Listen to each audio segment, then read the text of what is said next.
আল্লাহর একজন বান্দি রাবিয়া বসরি মৃত্যুবরণ করার পর এক সপ্তাহ পরে হাসান বসরি স্বপ্নে দেখা করছেন, রাবিয়া তোমার কবরের কি হালত? রাবিয়া স্বপ্নে মুরাকাবায় জবাব দিলেন, হাসান বসরি রে, আমাকে যখন কবরে রাখা হয় দুইজন ফেরেশতা আমার কাছে আসছেন। কয়জন?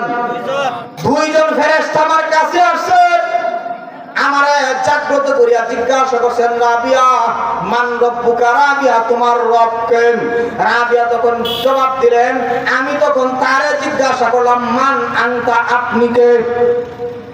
সুবহানাল্লাহ বলেন না? রাবিয়া বসরি ভাই আমারে জিজ্ঞাসা করছে তোমার রব কে? আমি রাবিয়া তখন জবাব দিলাম, মান আনতা? আপনি কে? ফেরেশতা তখন আশ্চর্য হয়ে গেছে, কয় কি? আমার উল্টা জিগায় আমি কে? ফেরেশতা তখন জবাব দিছে, আনা মালাইকা, আমি তো ফেরেশতা। রাবিয়া বসরি তখন বলছে, আসছেন কোথা থেকে? তখন ফেরেশতা জবাব দিছে, মিনাস সামাই, আকাশ থেকে আসলাম।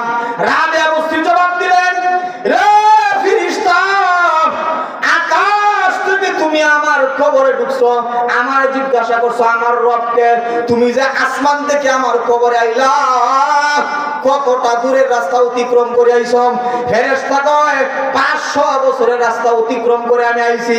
রাবিয়া বসরি কয়, তুমি 500 বছরের রাস্তা অতিক্রম করে আমার কাছে আইছো, তোমার রবের কথা কি স্মরণ আসেনি? ফেরেশতা আশ্চর্য হয়ে গেলেন। ফেরেশতা জিজ্ঞাসা করছে, রাবিয়া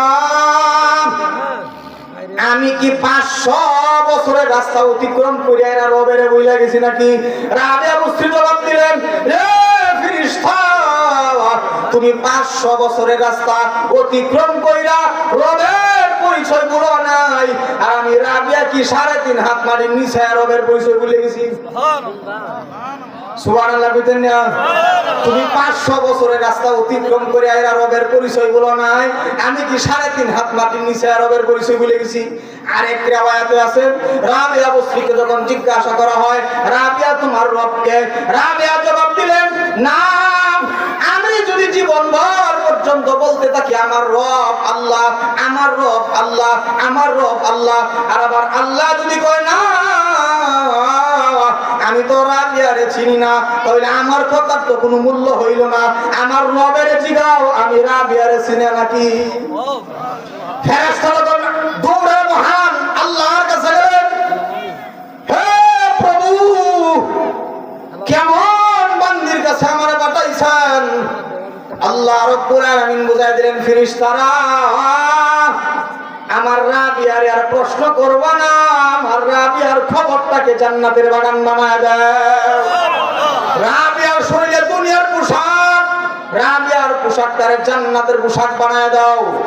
রাবিয়া কেমন দামি ছিল, হাসান বসরি কিন্তু রাবিয়ারে বিবাহের প্রস্তাব দিয়েছিল, রাবিয়া আমার বিবাহ করবানি।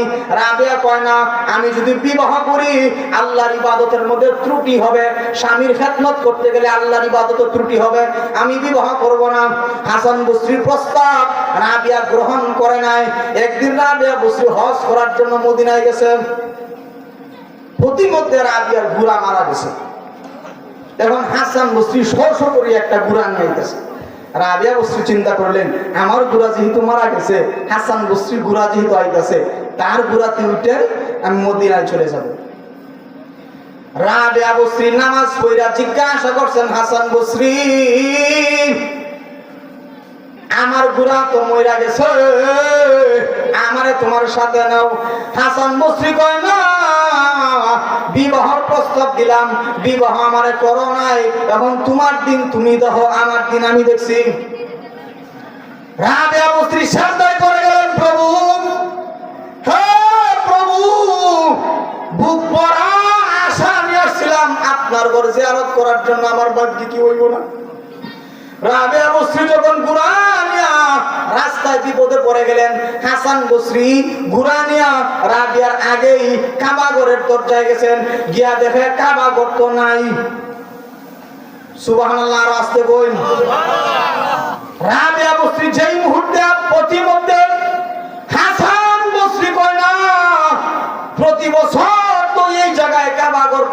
এখন কাবাঘর কোথায়?